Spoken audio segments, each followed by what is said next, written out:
Hello everybody, welcome to PK Woodworking. So today is a melancholy day for sure. So it's bright and early on a Saturday and my beloved Kappa 400 X Motion from Format 4, Felder company, is going away. I sold it to a really nice guy. I guess he's got another person that runs a shop across town I live in Southern California, so it's across town. And so he came a couple of weekends ago.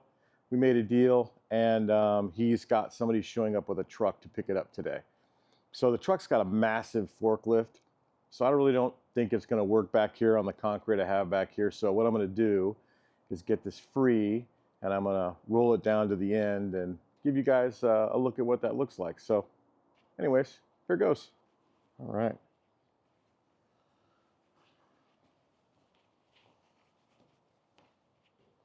There are a lot of accessories that go with it, and I have to make sure I keep them all together so he gets them all.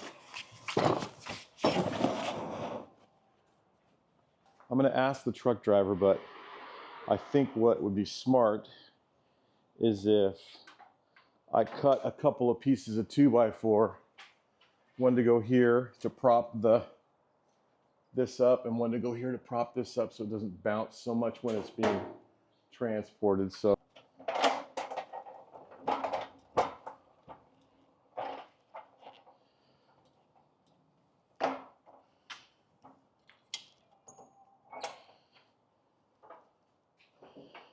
this will definitely be the first time I've done this myself.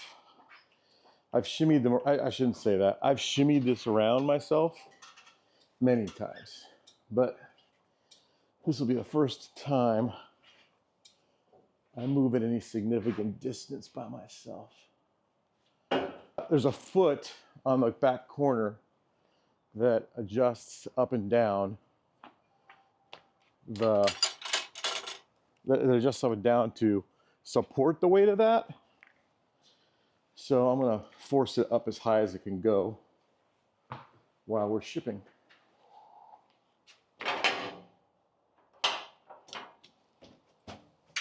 Okay, so now that foot won't get in the way.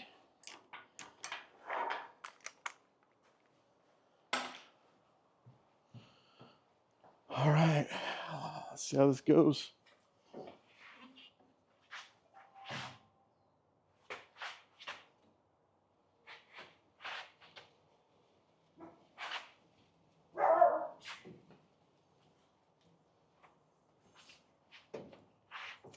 Oh, be quiet, doggies.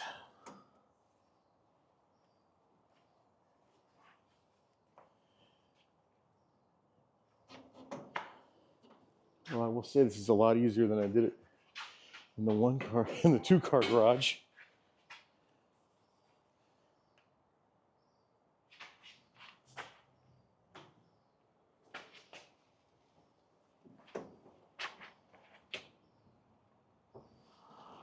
Oh, truck's already here. That's a little early.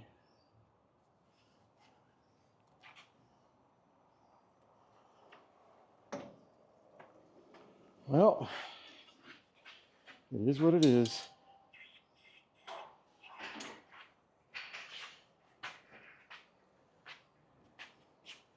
Let's just hope I can stop this as I crest this. Here we go.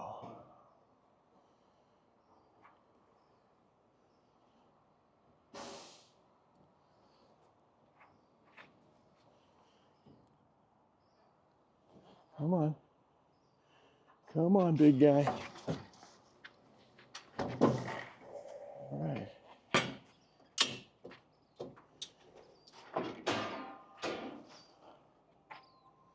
Okay, let's turn this around.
It's gonna start coming.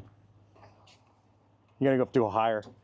You're gonna hit something and we're gonna be in trouble.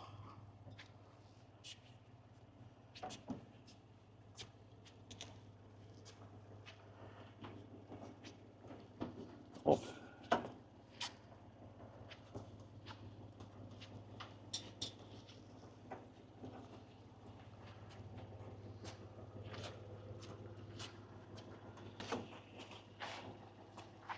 You gotta get it from that side though. Yeah.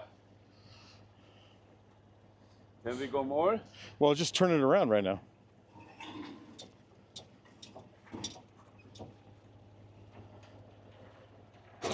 Oh, whoa, whoa, whoa, whoa. Here we go. Okay. You gotta come forward a little bit. Here, let me come forward a little bit.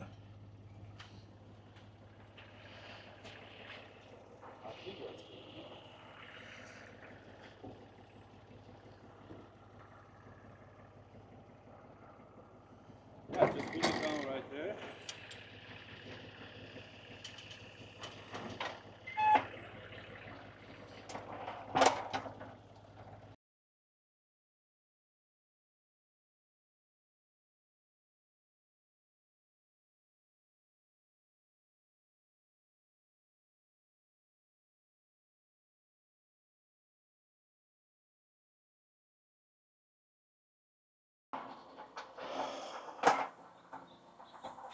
She gone. Not my favorite way to transfer the product. Not for any good reason other than the fact that I don't think he understood the way that the feet work. But whatever. Keep going.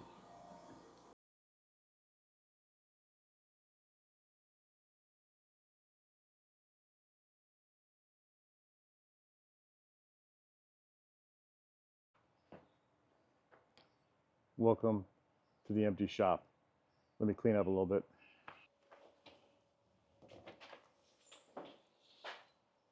This was the air hose, for the clamps, for Max clamps. So I'm just gonna coil this sucker up. Leave it over here for now. So much room for activities. So the new owner is very excited. He's in North Hollywood, shop in North Hollywood, and he sold his saw that he had. There was also a Felder. It was a manual. I think it was a K500. He sold his K500 yesterday. That same guy that picked it up, that picked up this saw, he picked up that saw, and he's definitely just a mover. So, but he says he moves a lot of equipment, so hopefully everything's good to go. And I took lots of pictures. Ever since I purchased the new saw, I've been kind of wondering, oh boy, what am I going to get into interim? Because I pretty much knew that my saw would sell relatively quick because, I'm basically selling this thing for probably about half of what somebody would be able to buy it for new, the saw that I just sold and they took away today. And so I was always like, hey, when am I going to get an interim saw? How am I going to find something? And believe it or not, I don't know why, but out here it was slim pickings for a long time. I kept looking and looking and looking. And there would be some, like sliders in the $5,000 range and up. And then there's saw stops and saw stops out here for low horsepower, like a 1.75 horsepower, 110 volt. Everybody wants $3,000 for them or up. So I was like, man, like there's just nothing out here right now. Lots of unisaws, lots of jets, lots of like real cabinet saws, but few of them had riving knives in them. Most of them were like older school where they had a splitter, and every one of them was missing the splitter or the guard. And so I started to look at things like buying a Harvey saw or something, because Harvey happens to be right here in Southern California. I could just go pick it up. I wouldn't even need to ship it or anything, right? And so I kept looking and looking and looking on, you know, OfferUp, Facebook Marketplace, and Craigslist kind of universally. And I sold the saw, and then I got into a little bit more of a panic. And so let me show you my new saw. So this beauty is my new saw. Kidding. I found this on Craigslist, and when I was looking for all this stuff, and it had, I don't think the person understand what he had. It might have been a Facebook Marketplace, I can't remember, or OfferUp. I'm not sure he understood what he had, but it had a router on it, a lift on it, and it had the Incra full LS, if you know what that is, positioner system for a fence, which would work for the saw and for the router table. Well, I actually needed that one piece for that LS positioner fence, because that is what you use for what I'll show you in a few months when I build it. That's what you use for a parallel guide fence on the new saw that I bought, because Brian Lamb, who makes amazing machines, doesn't make one for this particular brand of saw, or this particular style of brand of saw. So I went out to check it out. He said he had a box of stuff to go with it. And so I thought, well, maybe he has the actual splitter that came with this. It didn't. It didn't have the guard. So I got there and then realized that it was a Incra lift with a Porter cable 3.5 horsepower router that both were brand new, a router table, and then that fence. So I picked it up. I disassembled everything, cleaned it all up, sold all that stuff off except for the one piece I need. And now I need to sell this to somebody. The only drama, or the thing that's going to make it a little harder, is that whenever the person who had it before me decided to put on that Incra fence, they obviously took off the cast iron wing, and now it's missing. So this is all surface rust. It didn't have this until I left it out for a couple of days, and it happened to rain, or not rain, but mist. And so that'll come all off, and then this will go away to somebody super cheap, but fun. That was going to be my new saw, which, by the way, probably would have worked fine. If it would have had the splitter, I probably would have stuck with it because it was a great deal. Let me show you what I really picked up. Here it is.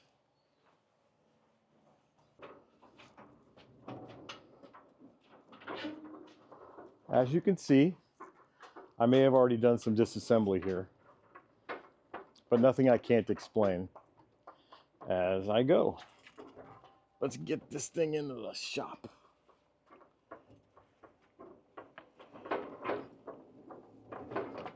Oh, we're losing screws already.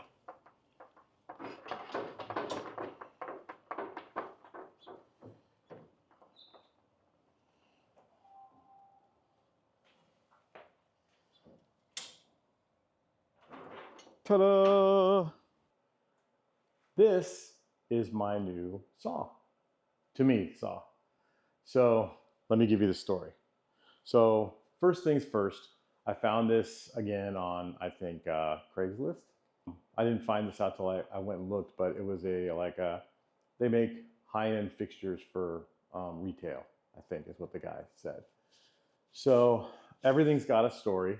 I show up to this thing, and it had quite a story.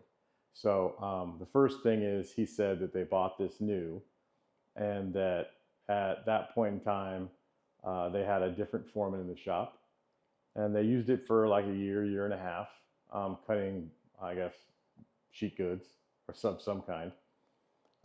And this is a 2007 saw, so this is a long time ago. And then a new foreman showed up and switched the entire shop to saw stop, probably because of cal OSHA and all that kind of fun stuff, but whatever. Switched everything to saw stop, and this was rarely used after that. That's the story. I would say I somewhat agree with it after taking it all apart and taking a look at it closely. So let me give you a closer tour of it. First things first, she needs a lot of TLC. So this is a Felder K500, and again, 2007, and it has the X-roll slider on it, which is the same slider that I had on my previous saw. And but this one is shorter. This is a 2050 millimeter slider versus a 3200 millimeter slider. So this one is somewhere around 80 inches long, which is longer. If any of you have gone back and taken a look at one of my previous videos, Laguna TSS table saw I had, that one had a 50-inch slider. So this is kind of the in-between. So this can do a 5x5 sheet pretty well. So that's why a lot of European people like the 2050, because in Europe, a lot of sheet goods come 5x5. Yeah, not here as much because it won't do a 4x8 sheet very easily. You can see that there's some stuff that I need to fix. Like they broke this, so they ingeniously came up with a new plan for that. Reality was that when I got this to look at the saw, the mechanisms to rise and lower the blade and or tilt the blade were semi-frozen. They didn't work very well. So anyway, I took a lot of this stuff apart, including what is really an easy and basic electrical system in this thing. It does have an e-stop, you can see down there. And then also, I'll show you in a little bit, but there's also a feature in it where if you take the cover for the blade off, it's got an interrupt switch, so you can't really turn the saw back on until that's put back on. So that's what this wire right here is. This goes to all the e-stops. There's two of them. There's that one limit switch, basically, and then this e-stop over there. And then the reason I took this apart is because the person who rewired it, they put like the wrong size gauge on it, and they didn't leave the thing sealed. So I have to fix that. So I've got the right wire for it, and I got to get a cable gland to make that work. And from the factory, the cable actually goes through the chassis. I'll show you what that looks like. These two caps are the starting caps, and they have these little things on the back so you can mount them to the chassis. As you can see, this one looks like the cap has exploded. I have already got those on order. Let me talk a little bit about like the parts after the second. So this is gonna be the rest of the tour. I had to take off the side tables. I had to take off the rail that goes on the front to be able to get it into the trailer that I had it in. So I'll put all that, after I clean it all up and get all that going, I'll definitely show you all that stuff. If you look on the back side here, one of the weird parts about the saw was they had put a piece of wood inside the T-track. I guess they were using it to screw things to. It was a little weird, but it came out pretty easy. The top of the, there's little scratches on the top of the extrusion, but it's not bad, it's fine. It'll clean up really nice. So this hole down here at the bottom, that's where normally the wire comes through for the power. So I'll get that going again. Now, this door is missing. Wasn't there. Believe it or not, still sold by Felder. So pretty amazing. I'll tell you the parts that I needed to order for the saw and kind of in succession so you understand it. So hold on a second. I'm going to clean the top of this off a little bit. You'll see the cast iron top is in pretty good condition. You know, I think it's going to clean up really great. Somebody decided to put a drink down there at some point in time, and one maybe right there too. But I think most of this will come up pretty simple. The insert is in decent shape, and there is one small nip, yeah, right here out of the slider where someone got a little crazy. But beyond that, she seems to be in good shape. The outrigger and everything is here too, so let me show you that. So those are the two arms that go on the other side of the saw that mount the tables to them. And then that is the fence, which is really beefy, and it allows you to do low and high. It does not have a micro adjust. I don't know if I need that or not. And then there's the scale in inches. Whoever bought this in inches. And this particular saw has a rip capacity of like 53, but I think it's probably more like less than that, maybe 49. Then this next one is the crosscut fence. that goes on the outrigger, which is nice and long. Maybe not as beefy as my kappa was, but nice and long. And then that round bar that has to weigh about, I don't know, 70 pounds or whatever. That's what mounts the fence to it for the rip fence. And that thing is really stout, which is awesome. So gonna clean that up, obviously. There's gonna be a lot of cleanup and rust removal going on as part of this thing. So there are the tables. So those are the two tables. They connect together. Pretty simple, actually, to get them kind of coplanar the way that it's built. A lot of wear and tear on there. And I'm thinking about possibility of seeing how much it would be to get them powder coated, because that would be cool if I could get them back, because that's the only place in it where you can really see some wear and tear. This is the crosscut outrigger. And again, this one is in pretty decent shape. You can see where the wood comes across the backside. There's definitely a little bit of wear there. I think it'll clean up halfway decent, and I don't know if it makes sense to powder coat this whole entire thing. But this is the smaller outrigger compared to what I had before, but it's really capable of getting it super square and keeping it square because it's mounted to that X-roll slider. So hopefully after I get this all dialed in, that will be easy. So it's got the support arm for the outrigger, which makes the thing pretty stout. Came with the Felder little plastic shroud that's missing a piece, but whatever. But most important is the riving knife, which is really great. This is a back cover that it's just taken off, but it was with it.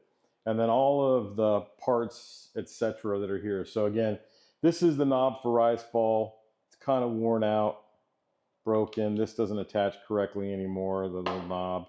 This is the front panel, which is fine. You know, somebody's definitely had some fun turning it off and on multiple times. And then this right here is the shroud that goes over part of the blade. So the blade like sits right here, and then the dust collection is made to come off of the bottom here. And then this particular piece right here is the guard for the belt for the main blade, okay? So let me show you a little more here. So one thing about this I just need to be clear with. The X-roll table has a lock mechanism here. Somebody bent this, did a number on it, and I pulled the rod out and fixed it. But when somebody hit it at some point in time, they missed, or they knocked loose the locking mechanism, and they lost that part. And then they also lost the arm, the little plastic piece that sits on here. So I will get that stuff and get that fixed. Let me push this forward. So slider still seems to work pretty nicely. Oh, hey, there you go. This is the cover that I talked about. This kind of dead ends here and then goes the other direction. So let me show you the other way. I moved it a little farther in because I have the luxury of it, because this thing is so much smaller than my last saw. So if you pull back the slider all the way, it's got a really long throw, the slider does, to this side. There, I'm dead-ended. Now, this is the cover that's for the blade. The way it came by the previous owner, they had this thing locked out and removed totally, which I don't know why they did, but what I'm gonna do is somehow figure out how to make this work correctly again, but we'll see. Anyway, there's a limit switch back there you may be able to see, and if that isn't in that little hole, if you can see the little hole there, then the saw won't turn on. So I'm making an assumption that they didn't understand that it got loose, and anyway, we'll see how it all works out. This is the saw assembly. So this is obviously either bent or out of square. I need to fix the back here. I've heard that they just get filled with sawdust, and that's no big deal. Saw seems great. It's actually capable of a dado, which is not a big dado, but it's capable of a dado. And then we've got a scoring blade. Now this, I'm not sure about the bearings on that yet, but we'll try it and see what's ever's going on there. I've removed a bunch of these parts so that I can get to this stuff and look at it Originally, the rise and fall, like I said, was kind of a mess, and the tilt was kind of a mess. And I think it's going to require some more than what I'm doing right now, but definitely freed up for sure compared to what it was before. The scoring mechanism is controlled by some bolts that you would go from right here for up and down and left and right. And yeah, so it's a really great basic slider. A few more features maybe than my previous saw, the Laguna, had on it. And it's definitely a longer slider, so that's kind of fun. So let me get this thing kind of back the way it's supposed to be. And you can see this little piece of metal. You raise it up and you get it into that one spot, and then now you can't take it off. It's kind of stuck now, you can see, and then it tells the saw you're good to go. Now, the saw itself, the maximum blade that it can have, period, is a 315 millimeter blade. But it will do only a 250 millimeter blade if you have a scoring blade attached to it at the same time. I have a bunch of 300 millimeter blades, so that's probably what I'm going to use. And I don't know if I'm going to buy a scoring blade for it or not. It seems like they never used it because they've never penetrated the actual zero clearance insert with the actual thing. So I don't know if they bought a new one and then they stopped using it. I have no idea, but the belt is not on it, so there's that. Now, as far as the X-Roll slider goes, and I don't think it's as nice as mine was. Maybe it's been used a little more than mine was, but it works just fine. So let's get into some of the stuff that I needed to get. I needed to get 2 new handles for it. I needed to get some way of connecting dust collection to the bottom of this chute. So I looked up online, and there's a part that's available for it that connects on, or that it said was for it to connect on the bottom of this. And that part is no longer available. However, they've just said this will fit a 4-inch hose on the bottom of it. You just kind of clamp the hose down, and they sell the clamp for it, and that's how they do it now in all the newer saws, which is cool, easy peasy. And then I needed to replace the capacitors. And believe it or not, I didn't try to order those from Felder because I've heard that they're ridiculously expensive. I found them somewhere else. A couple little parts for locking the slider. And then I wanted to get a new bolt for the blade because they had kind of worn the thing out a little bit.